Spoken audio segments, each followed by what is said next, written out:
وصحبه ومن والاه. أشهد أن لا إله إلا الله وأن سيدنا محمدا عبده ورسوله.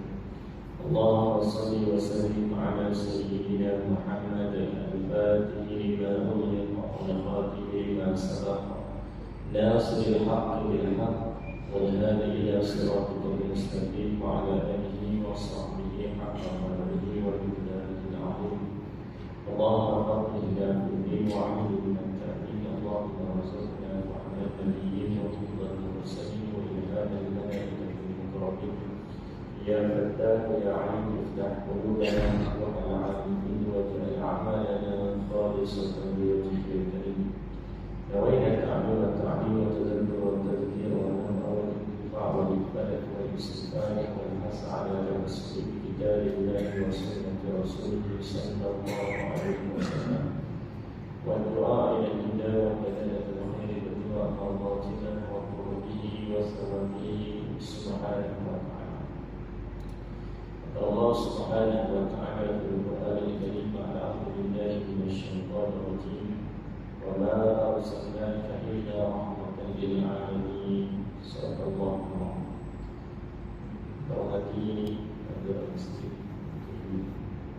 tentang panggilan dan pasal masjid. Kata guru para asatidz muslimin muslimat hadirin hadirat Allah yang dirahmati dan dikasihi Allah Subhanahu wa taala. Alhamdulillah, pertama dan selamanya kita ucapkan syukur kepada Allah Subhanahu wa taala atas segala nikmat yang Allah berikan kepada kita. Syukur sungguh kepada Allah. Mudah-mudahan Allah menjadikan kita dalam kalangan Allah yang sentiasa bersyukur kepada Allah.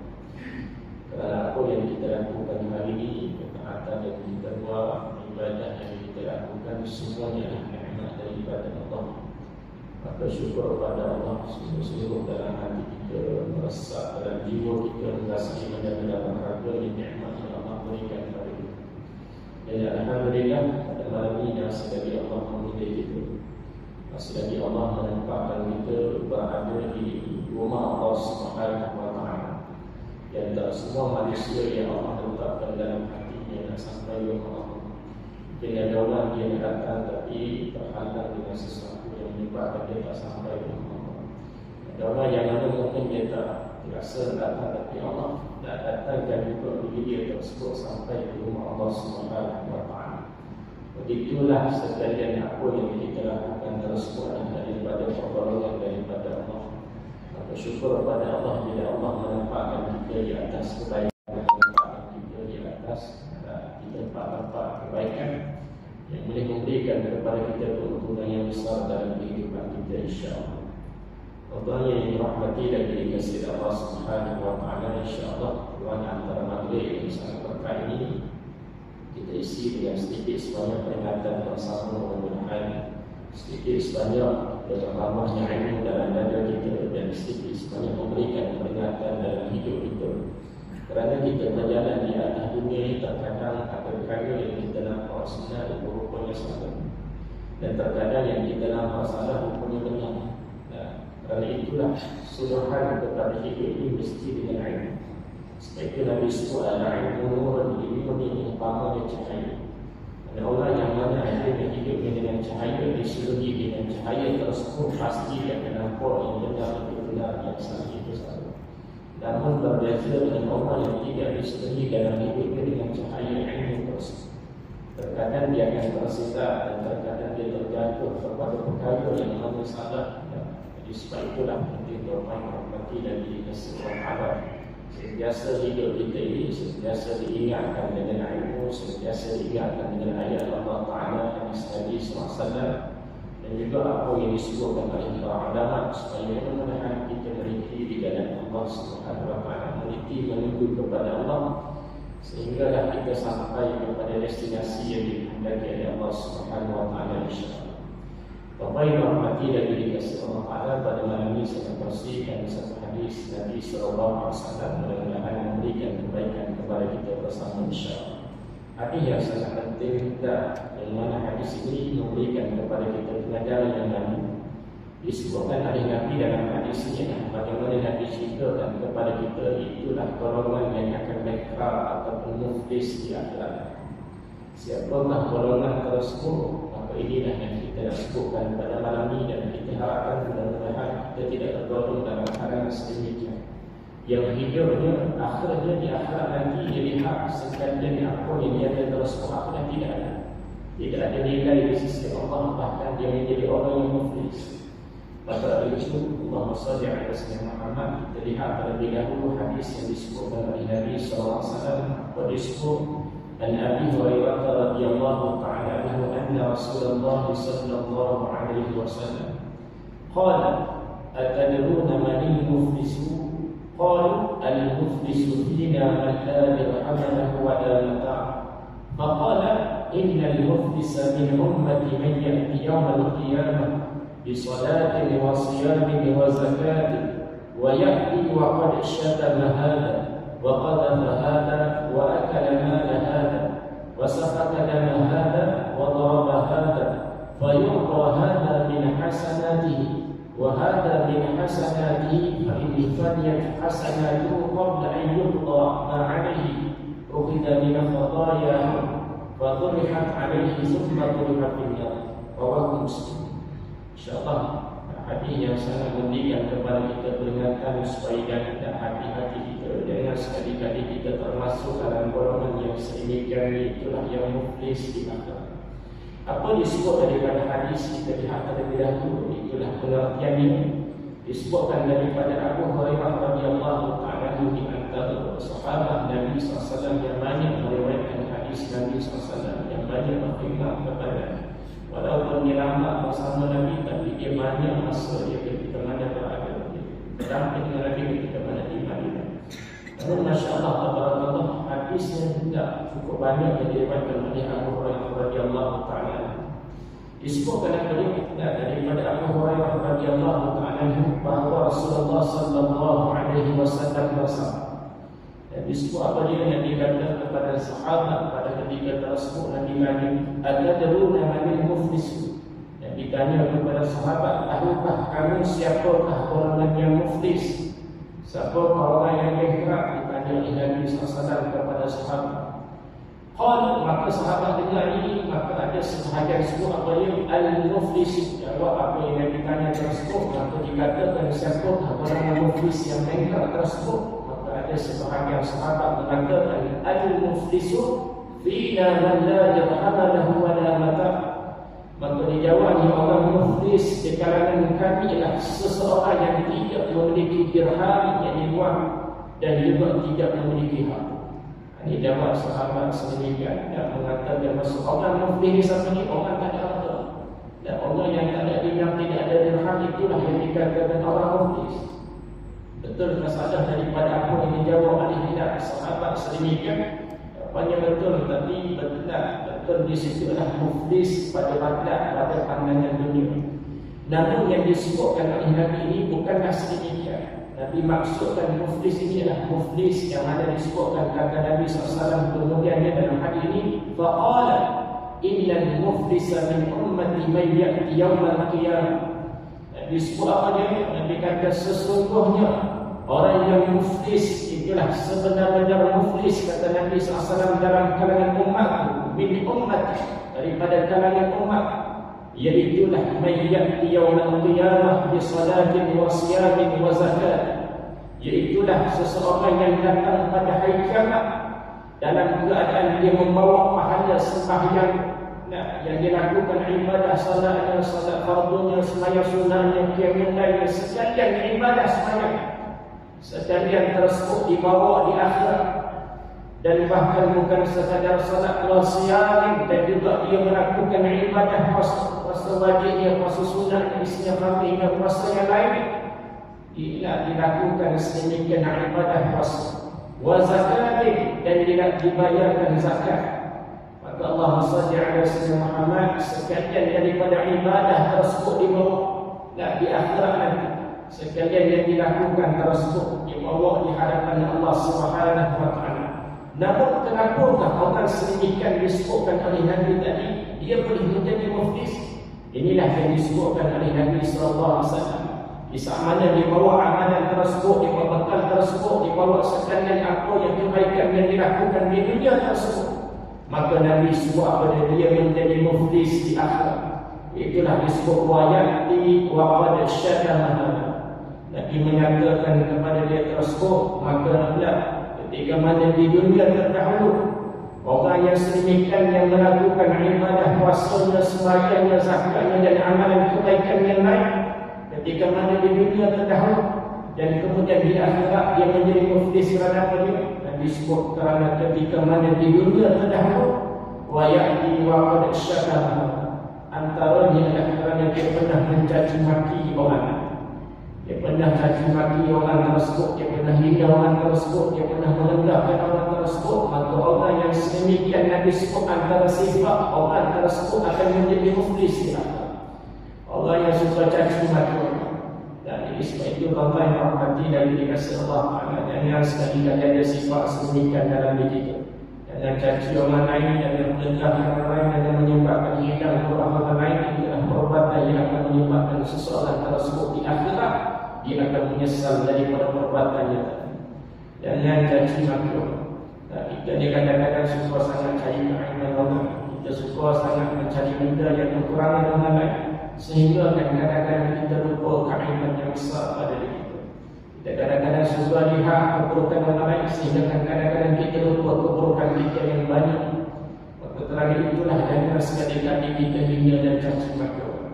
Jangan rasa besar, jangan rasa kita lebih pada orang lain. Ini sifat yang patut ada. Sebab itulah Imam Ghazali sebut apa-apa yang daripada kita ni pandanglah sekalian tersebut adalah daripada Allah Subhanahu wa Ta'ala. Jangan rasa itulah daripada hak itu. Jangan rasa sedemikian itu hak milik kita. Kerana apa yang kita ada hari ini, kalau sekalipun kita hari ini ada kekayaan, kita ada kedudukan, kita ada segala-galanya, dan kita pandang orang lain yang kurang pada kita, kita rasa kita hebat, kita rasa kita punya hakikatnya sekalian tersebut milik Allah Subhanahu wa Ta'ala. Jadi Allah Ta'ala boleh bagi bila-bila masa. Kerana itulah jangan sekali-kali caci maki. Tak, lidah tersebut jaga baik-baik. Kerana lidah ini juga bisa lebih daripada pisau yang mana menikah. Tak, pisau ni kalau sekalipun benda dia boleh guna, dia boleh sembuh walaupun ambil masa. Tak, tetapi kalau dengan kata-kata ni, cacian makian tersebut, ya Allah, dia kadang-kadang boleh sampai ke mati perkara tersebut. Orang boleh simpan perkataan yang hina tersebut, dia boleh simpan sampai ke mati. Ya, dia tak maafkan daripada apa yang kita sebutkan. Oleh sebab itu jangan sekali-kali keluarkan perkataan yang hina, perkataan yang keji pada orang. Hati-hati setiap lidah yang kita keluarkan, perkataan yang keluar daripada lidah kita tersebut, semuanya akan diperoskan dari Allah. Kalau kebaikan yang kita keluarkan, maka alhamdulillah itulah saham yang kita boleh bawa di akhirat.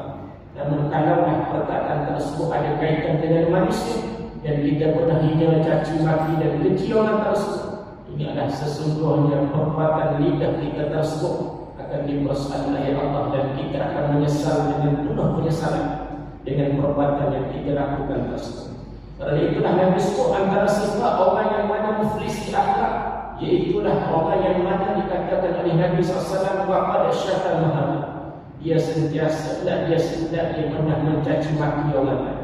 Itu di antara sifat yang pertama disebutkan oleh Nabi SAW. Dan kemudian dia dari antara sifat orang yang boleh jadi muflis di akhirat, iaitulah waqadha, dia pernah tuduh sebenarnya. Dia masih di dunia terdahulu dia pernah tuduh orang. Padahal tuduhan tersebutlah perkara yang salah, sama sekali bohong, sama sekali. Tapi sebab dendam dalam hati diri, dalam hati dan menjatuhkan kawan dia, menjatuhkan orang yang sekeliling dia, dia tidak supaya dia nampak lebih daripada orang lain, dia tidak supaya orang kawan dia tersebut jatuh, dan dia boleh berada tarukan lebih daripada kawan dia tersebut. Maka kadang-kadang dia tuduh sekian-sekian. Allah tuduh sekali sama-sama, tapi disebabkan ada perasaan tersebut, Allah SWT ada sedang Muhammad, kadang-kadang dia boleh tuduh kawan dia sendiri, dia boleh tuduh orang sendiri dia dalam perkara yang mana boleh menyebabkan jatuh dan meruak kawan tersebut. Di perkara yang sangat-sangat bahaya adalah sedikitkan orang yang rahmati dan diri keseluruhan. Dan biasa berlaku gagalnya orang yang berada di kalangan kita. Orang tuduh sekian-sekian. Sebab itu hati-hati. Jangan sekali-kali kita ada sifat sedemikian. Dan tuduhan fitnah yang kita lantarkan tersebut Allah Akbar bergeraknya. Jadi kita tak mampu nak tanggung beban tersebut di akhirat. Kerana di saat mana kita menuduh orang tersebut dalam keadaan itulah fitnah yang mana boleh menyebabkan kita murahwan. Sampai bila selagi mana orang tersebut tidak memaafkan kepada apa yang kita lakukan tersebut, selagi itulah kita akan hilang daripada apa yang kita lakukan, kebaikan tersebut diberikan kepada orang tersebut. Maka kerana itulah jangan sekali-kali kita tuduh orang. Jangan menuduh si fulan sedemikian, jangan tuduh orang sekeliling kita. Tapi Allah SWT ada seni Muhammad, kadang-kadang kita nampak ada kurang pada kawan kita, orang sekalian kita. Buat yang lain, bukan kita. Kita buat kita pula nak supaya orang tersebut jatuh kerukan dari kita.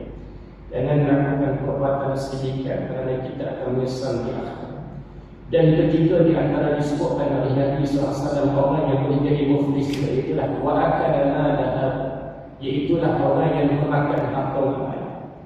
Dia ambil harta orang lain.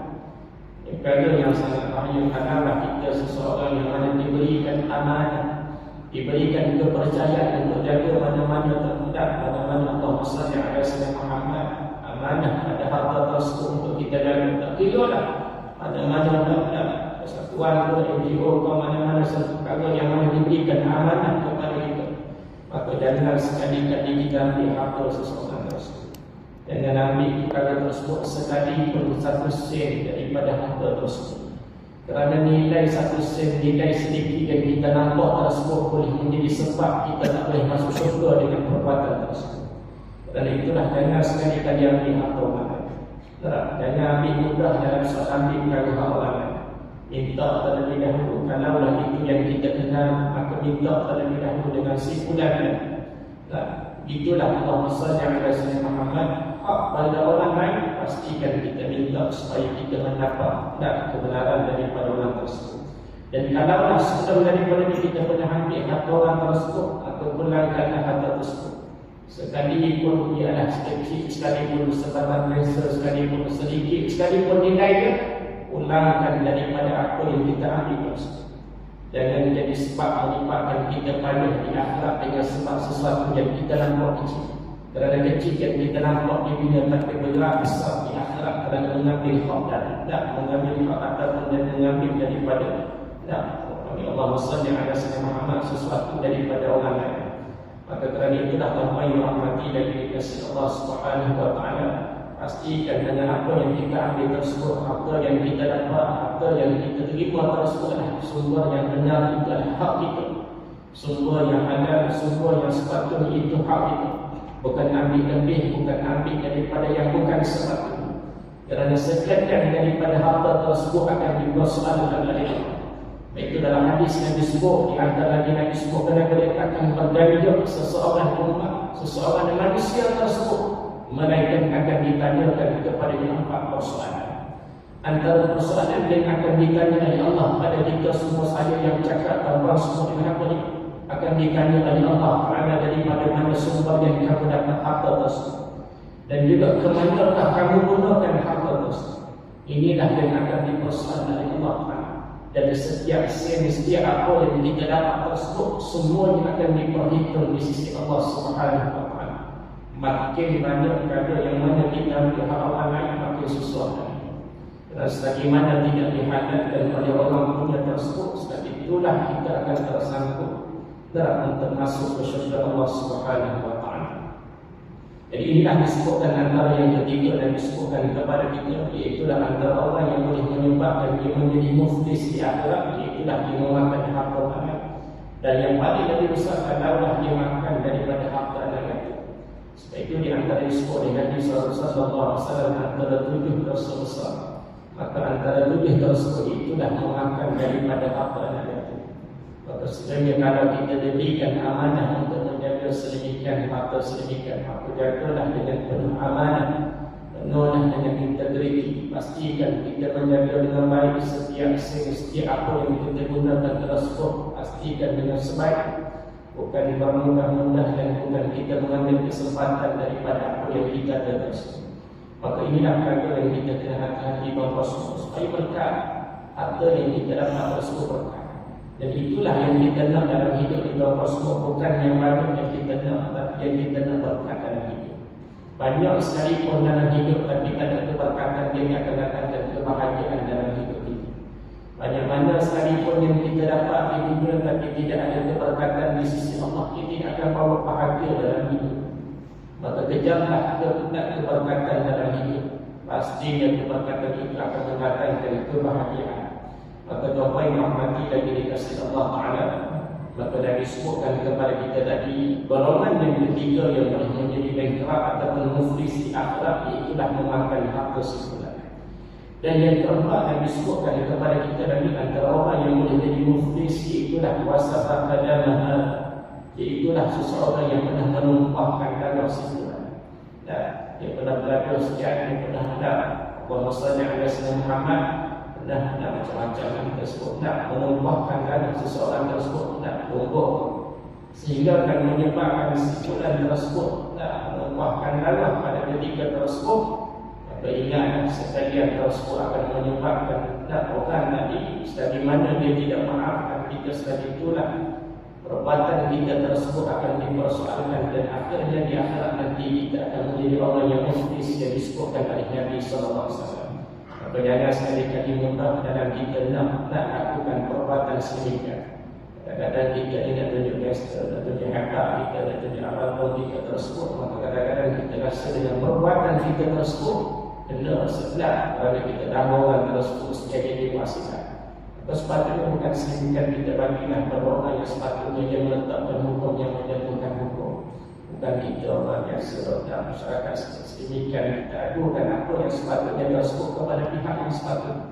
Itulah yang sepatutnya kita lakukan. Kalau seseorang tersebut melakukan kesalahan ataupun perkara yang silap, bukan kita terus terkam dia, bukan kita terus dipukul dia, itu perbuatan yang akan menyebabkan kita akan muflis akhirat.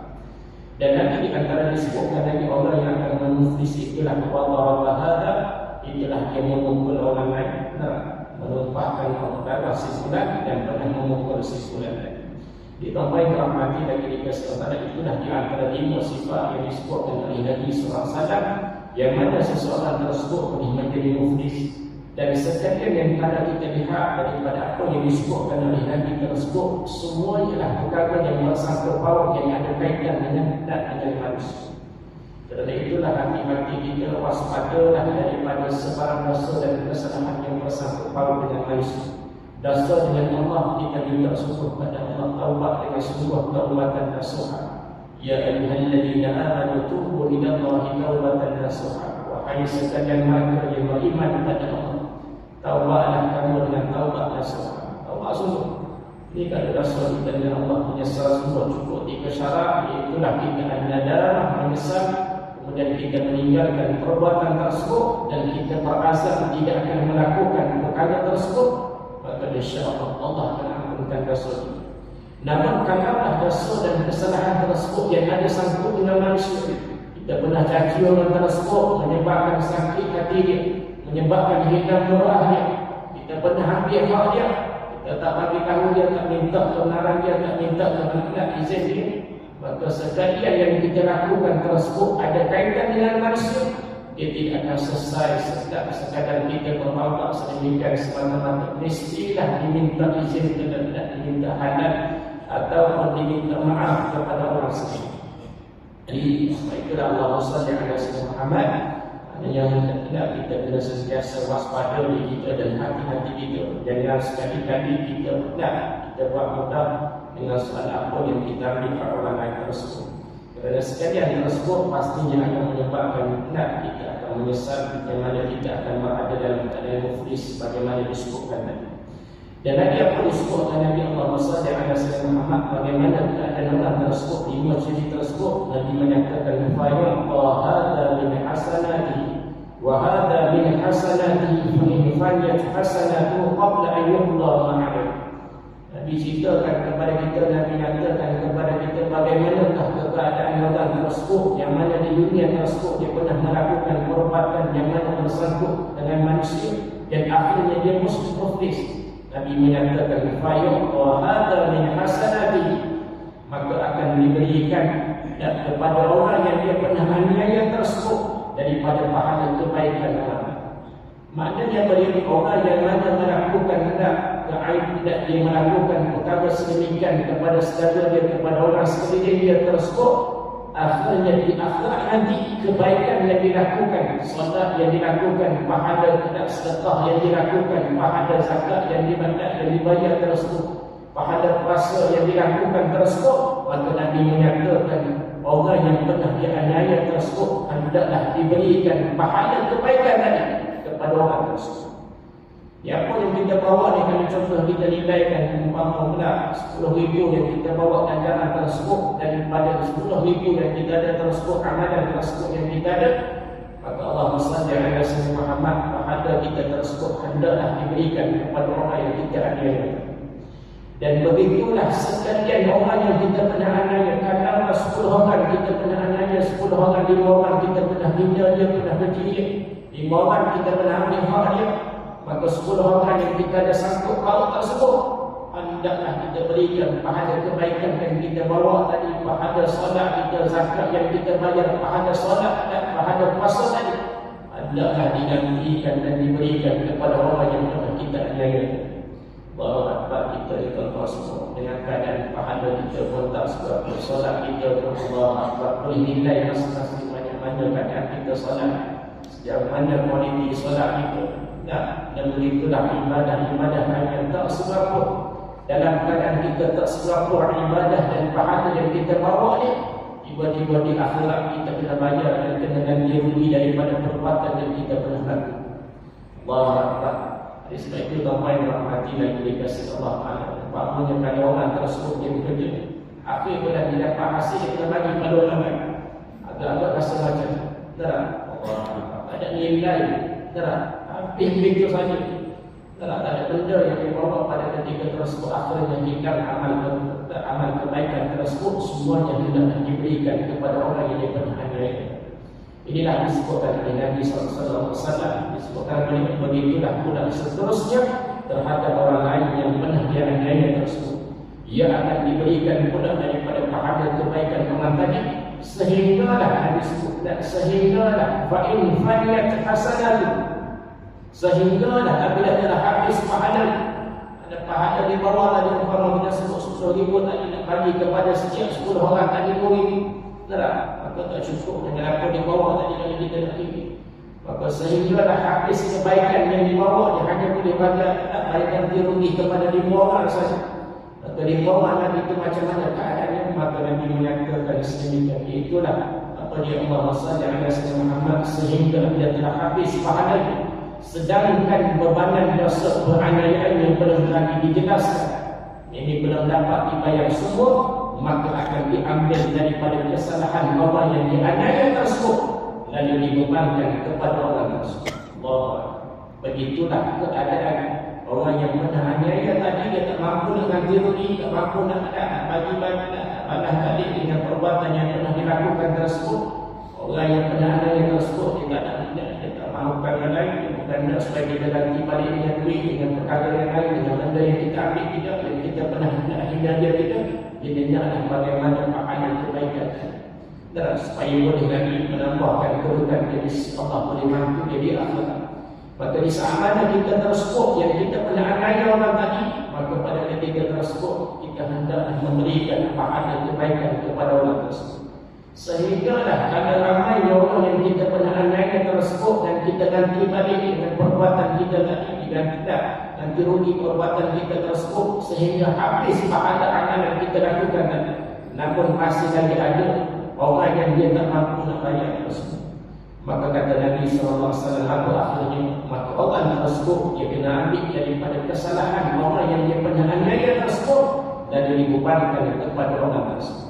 Ada dosa orang yang dianiaya, dosa pada orang yang dia pernah aniaya tersebut, maka Allah SWT kata Muhammad diambil dosa dan orang yang dia dianiaya tersebut, maka dibebankan ke atas orang tadi.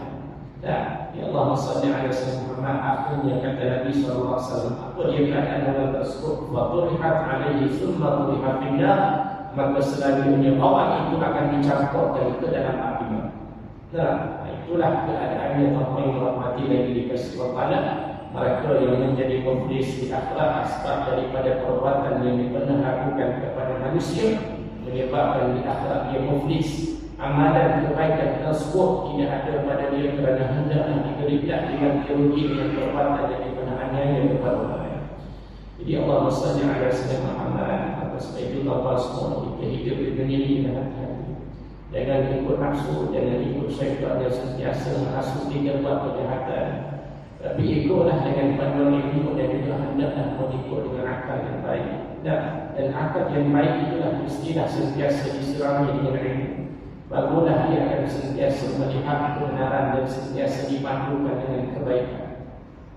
Namun kalaulah seseorang tersebut tidak diisi dengan ilmu dan akalnya tersebut tidak diisi dengan akhlak, tidak diisi dengan perkara kebaikan, tidak disuruhi dengan cahaya ilmu tersebut, maka akhirnya dia akan mudah tertipu dan mudah terpesong daripada jalan tersebut untuk sampai kepada Allah Subhanahu wa Ta'ala. Maka sebab itulah orang yang sedemikian disebutkan oleh Nabi tersebut semuanya kerana dia apa dia maksudnya ada Sayyidina Muhammad mengikut kehendak nafsu daripada syaitan. Jadi sebab itu hati-hati kita waspada daripada sebaran dosa dan kesalahan. Jangan ambil mudah tentang dosa dan kesalahan. Dan setiap dosa yang kita buat tersebut semuanya akan didosa oleh Allah Taala. Sebab itu kata Syekh Salih Al-Ja'fari. Apa kata Syekh Salih Al-Ja'fari dalam kitab Al-Ilham Nafi'? Disebutkan apa dia? Bila mana seseorang kamu tersebut nak lakukan sesuatu, maka fikir terlebih dahulu. Adakah kamu mampu nak jawab di hadapan Allah dengan perbuatan kamu tersebut? Dan sekiranya kamu rasa yakin dan kamu mampu nak jawab di hadapan Allah dengan perbuatan yang kamu lakukan tersebut, maka segera. Jika kamu tak berani dan kamu tak mampu nak jawab di hadapan Allah, ingat sesungguhnya azab Allah. Dan itulah azab yang sangat pedih. Maka sebagai apa yang rahmati dari dikasih Allah Ta'ala, maka kita kena hati-hati. Setiap tindakan kita fikir dengan baik, lihatlah dengan apa yang diajarkan oleh Allah, apa yang diajarkan oleh Nabi SAW, supaya kita tidak terjatuh kepada dosa. Memang tiap-tiap kita, saya yang cakap apa semua, kita ada sedar dan dosa. Namun dalam keadaan kita sedar dan kita ada dosa tersebut, sentiasalah kembali pada Allah. Dan setiap kali kita masih sedar dengan manusia, maka jangan sekali-kali pernah dalam hati kita tersebut menangguh daripada meminta maaf dan meminta halal daripada perbuatan manusia. Supaya apa dia? Di akhirat nanti kita tak susah berdosa. Sekalipun kita perlu melakukan apa yang Allah SWT ada Sayyidina Muhammad, sekalipun pada ketika tersebut kita perlu Allah SWT ada Sayyidina Muhammad, dia sebut merendahkan diri kita pada tersebut untuk supaya orang yang kita aniaya tersebut maafkan kita, maka lakukanlah perkara sedemikian supaya di akhirat nanti kita senang. Kita sedang nak sampai ke syurga Allah Subhanahu wa Ta'ala. Jadi sebab itu apa yang rahmati lagi dikasih Allah disebutkan dalam keterangan dalam hadis ini, apa dikata hendaklah selalu mana kita sentiasa hendak meminta ampun daripada Allah Ta'ala bila mana kita bersedar ada buat dosa dan kesalahan, dan juga bila mana kita ada buat perkara yang kita terhanyai orang lain, maka hendaklah kita minta halal daripada perkara tersebut. Ketika mana kita masih ada dalam dunia, walaupun terkadang kita terpaksa merendahkan diri dan terpaksa menyusun 10 jari untuk meminta maaf. Dan apa susah sekali kalau mana kita maaf pada kita, dan kita dah susah supaya selesai dunia, dan tak susah kita di akhirat.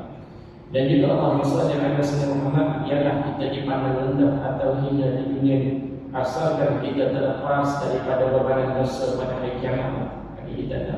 Dan sekalipun dalam keadaan sedemikian, tapi kita boleh terlepas daripada bebanan dosa yang kita nak. Dan Allah SWT Muhammad. Dan kita hendaklah bersedia menunggu dosa dan kesalahan walaupun dengan lawak dan dengan harta benda yang ada. Kerana kita takut jadi terlambat sehingga tiba saat kematian ataupun kematian orang yang teraniaya dari para perbuatan. Jadi disebutkan kepada kita penting segera dan kita meminta maaf. Kenapa sedemikian? Sebab sama ada kita yang pergi dahulu ataupun orang yang kita teraniaya pergi. Kadang kita menangguh daripada minta maaf. Tunggulah, nantilah pelan-pelan, nantilah tunggu raya, tunggulah. Sehingga kan kita menanggung daripada maaf tersebut. Akhirnya bagi Allah yang kita beraniaya tersebut pergi meninggalkan dunia, ataupun kita yang pergi terlebih dulu. Maka ini yang kita tak nak apa semua menyebabkan akhirnya di akhirat susah. Disebabkan kita menanggung daripada meminta maaf, meminta halal daripada perbuatan tersebut. Akhirnya bagi bersangkut kita di akhirat. Sangkut kita di akhirat kerana perbuatan. Sebab itu kalau kita puasa dengan manusia segera minta maaf.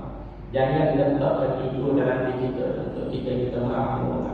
Sekalipun kita ada kedudukan tinggi, sekalipun kita ada pangkat sedemikian, kita ada kedudukan adalah kekayaan sedemikian, orang yang kita telah hadap katakan sedemikian orang yang rendah, orang yang tak ada apa-apa, rendahkan dalam diri kita tersebut, rendahkan diri kita dan minta maaf supaya kita di akhirat tak menyesal yang menyebabkan kita Allahumma salli ala sayyidina Muhammad menanggung bebanan dan dengan perbuatan tersebut.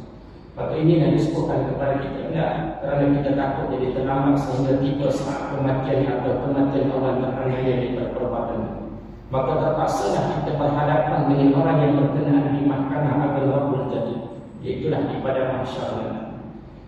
Maka di kala itu tiada seorang dua pun yang mahu menerima harta benda sebagai tebusan dosa yang mereka mahukan hanya bayaran daripada pahala ibadah yang telah kita lakukan di dunia dahulu. Yang mana kita pun pada waktu itu sangat berhajat kepada pahala amalan tersebut. Inilah keadaan. Kalaulah kita tak selesaikan di dunia, akhirnya di mahkamah Allah Subhanahu Wa Taala orang yang kita kena aniaya tersebut, dia tak nak apa yang kita ambil, dia tak nak apa yang kita lakukan tersebut, tetapi dia nak pahala kebaikan dan yang dia boleh ambil daripada kita tersebut.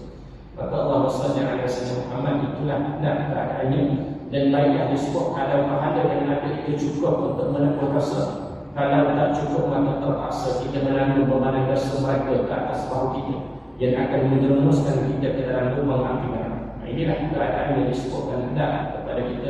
Kalau sedemikian akhirnya kita menjadi muflis disebabkan perbuatan tersebut. Kalau ada harta amalan kita tersebut mampu banyak maka itu pun alhamdulillah.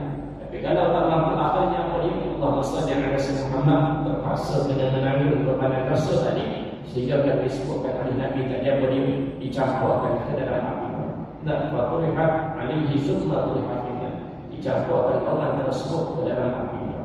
Ya Allah SWT Muhammad, sebab itulah ingatlah dengan ayat Allah Ta'ala walladzina idza fa'alu fahishatan aw zalamu anfusahum dzakarallaha fastaghfiru li dzunubihim. Bila mana seseorang tersebut melakukan perkara fahsya ataupun kezaliman dalam diri dia, dan Allah dia ingat kepada Allah dan kemudian dia meminta ampun daripada dosa-dosa tersebut. Fastaghfiru li dzunubihim, dia minta ampun daripada segala dosa tersebut.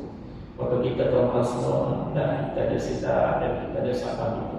Itu Nabi sebut dalam hadis mulut dia ada khata wa khairu khata'in tawwab. Sekalian daripada anak Adam ini kita semua ini ada dosa dan silap. Namun orang yang baik kata Nabi SAW wa khairu khata'in tawwab, yang paling baik ialah mereka yang sentiasa kembali kepada Allah. Maka dalam hidup kita itulah dalam keadaan kita dulu bermuamalah dengan manusia, terkadang ada lidah yang terasa dalam berbicara, terkadang perbuatan kita yang boleh menyebabkan rasa hati orang lain. Maka lazimilah sentiasa dengan meminta maaf supaya mudah-mudahan Allah salli ala sayyidina Muhammad kita dapat selesai di dunia, kemaafan tersebut kita dapat dan di akhirat nanti kita dapat dan tidak jatuh sekali ke martabat seseorang bila mana dia minta maaf. Bahkan lagi orang mana karena memuliakan Allah, memuliakan kepada orang tersebut yang sentiasa merendahkan ego. Dan kadang-kadang kita Allah salli ala sayyidina Muhammad tersilap pada anak kita, kadang-kadang kita rasa nak minta maaf kerana kita rasa Allah apa sebab kita ini akan minta maaf kerana jatuhlah keadaan kita. Tapi itulah Allah salli ala sayyidina Muhammad. Kalau kita betul buat sifat Allah salli jaga sekali-kali kita jaga. Memanglah Allah salli ala sayyidina Muhammad adalah seorang yang dia tidak sentiasa hormat pada yang begitu keadaan. Namun kita seorang yang pastikan sedikit. Kadang-kadang kita tersilap ajarlah sentiasa minta maaf. Pasti yang ada tadi akan sentiasa dididik dengan supaya minta maaf bila mana masalah. Dan begitulah pada orang yang berada di bawah bukan kita sekalipun, orang yang lebih rendah ataupun kita orang yang tinggi dan ada orang berada di bawah itu yang mungkin kita tersilap cakap dan yang mungkin Allah SWT tertulis pada bicara kita tersebut, maka jangan sekali-kali kita letakkan ego dalam hati kita, kita rasa mulia, kita rasa besar, yang menyebabkan kita tak nak minta maaf daripada perbuatan tersebut. Jelas apa yang kita buat itu silap, jelas apa yang kita lakukan terus kata yang tak sepatutnya, maka kita maafkan dengan baik. InsyaAllah sekalian tersebut akan mensejahterakan kehidupan kita. Bahkan orang pun akan pasti akan memandang lebih mulia dengan perbuatan kita tersebut. Maka sebab itu apa yang rahmati bagi dikasih Allah Ta'ala, pastikan kita sentiasa kembali sebagaimana disebut Nabi tadi, wa khairul khata'in tawwabun, sebaik-baik mereka yang sentiasa merasakan salah yang buat silap tadi, dan mereka yang sentiasa kembali kepada Allah Subhanahu Wa Taala. Jadi taubat kepada Allah Taala sungguh-sungguh, kerana hidup ini sementara saja, hidup kita adalah sekejap saja, tempat singgah saja untuk kita sampai kepada destinasi yang menjadi matlamat kita, itulah akhirat. Maka Allahumma salli ala sayyidina Muhammad, maka sekalian apa yang kita lakukan ini, apa yang rahmati bagi dikasih Allah Ta'ala, kita nak supaya apa yang kita lakukan ini insya-Allah mudah-mudahan ia akan membantu kita di akhirat. Dan kita tak nak pahala yang kita buat, salat kita buat tadi, pahala yang kita bayar zakat, pahala kita lakukan ibadah puasa, sekalian yang sedekah kita baca Quran, zikir dan sekalian tersebut hilang ataupun Allahumma salli ala sayyidina Muhammad. Dan disebutkan oleh Allah sebagaimana dalam hadis tadi, mana akan dipindahkan daripada kebaikan tersebut kepada orang. Inilah yang kita dapat fokus. Maka sebab itulah nanti kita pastikan apa yang kita lakukan tersebut perkara yang benar, yang mana yang diajarkan oleh Allah Subhanahu Wa Taala.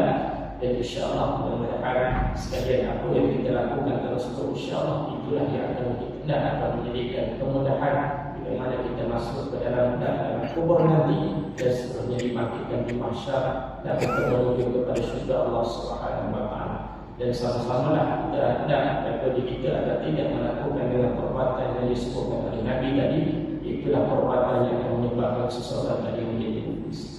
Atau apa yang rahmati dari dikasih Allah Subhanahu Wa Taala, itulah dalam hadis yang kita bicarakan pada malam ini, itulah golongan yang bengkak ataupun golongan yang muflis. Sama-samalah kita hendak kita baiki dalam diri kita. Kalaulah kita ada pernah melakukan perbuatan yang disebutkan oleh Nabi tadi, ambillah peluang yang masa Allah memberikan kita hidup ini untuk kita perbaiki. Jangan bertangguh sekali-kali. Jangan bertangguh ketika kita maaf, jangan bertangguh daripada kita mengulangkan hak Allah tersebut. InsyaAllah sekalian yang kita lakukan tersebut itulah yang akan menyampaikan kita bersyukur dalam keadaan dipermudahkan oleh Allah Subhanahu Wa Taala. Dan kalaulah kita masih lagi dalam keadaan itu, dan kita masih lagi rasa kita mulia, rasa besar diri kita, dan kita tak mahu menggunakan daripada apa yang sepatutnya, maka ingatlah dengan apa yang disabda oleh Nabi tadi, kamu akan menjadi muflis di akhirat dalam keadaan seperti itu. Maka mudah-mudahan Allah jaga hati kita, Allah pimpin setiap langkah kita, Allah pelihara dalam setiap perbuatan yang kita lakukan, dan kita sama-sama gunakan kesempatan masa yang masih terbaki dalam hidup kita ini untuk kita buat kebaikan yang sebaik. Kerana hidup ini adalah sementara sahaja, yang kita akan pergi di akhirat nanti, maka pastikan kita gunakan semaksimum mungkin. Dan banyak kali kita meminta doa pada Allah Subhanahu Wa Taala agar Allah pelihara kita, Allah jaga diri kita, dan Allah pimpin setiap langkah kita sampai kita bertemu dengan Allah Subhanahu dalam keadaan kita dimuliakan, dalam keadaan kita mati husnul khatimah. Di mana Allah semua ada sedikit sebanyak manfaat daripada apa yang saya sebutkan pada malam ini.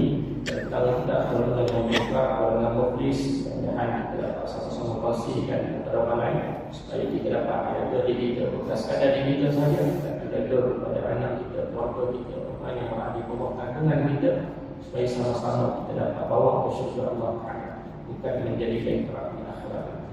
InsyaAllah mudah-mudahan kita sedikit sebanyak berikan kepada kita kekuatan dan sama-sama kita beramal dengan apa yang disebutkan oleh Nabi tadi, dan hati-hati dan kita jaga-jaga dengan kesalahan Nabi tersebut. InsyaAllah mudah-mudahan Allah memberkati hidup kita dan Allah memanjangkan umur kita dalam ketaatan, dan insyaAllah mudah-mudahan apa yang kita lakukan hari ini semua dinilai di sisi Allah SWT sebagai amalan dan kebaikan insyaAllah. Itulah sebanyak mudah-mudahan Allah berkati kita, Allah memberikan kepada kita kekuatan untuk kita istiqamah dalam menuntut ilmu Allah SWT insyaAllah. Allah Ta'ala, seperti itu saja untuk pada mengalami daripada apa yang saya maksudkan insyaAllah. Alhamdulillah, Bismillahirrahmanirrahim. Alhamdulillahi rabbil alamin. Wassalatu wassalamu ala asyrafil anbiya'i wal mursalin sayyidina Rasulillah wa ala alihi washabbihi ajma'in. Allahumma shalli wa sallim ala sayyidina Muhammadin fil qulubi wal fil abdani wa shifa'iha wa nuril absari wa biha Allahumma qulubana min nifaq wa amalana min sunnati min وعمل مما كان إنك تعلم خائنة الأعين والأنفس.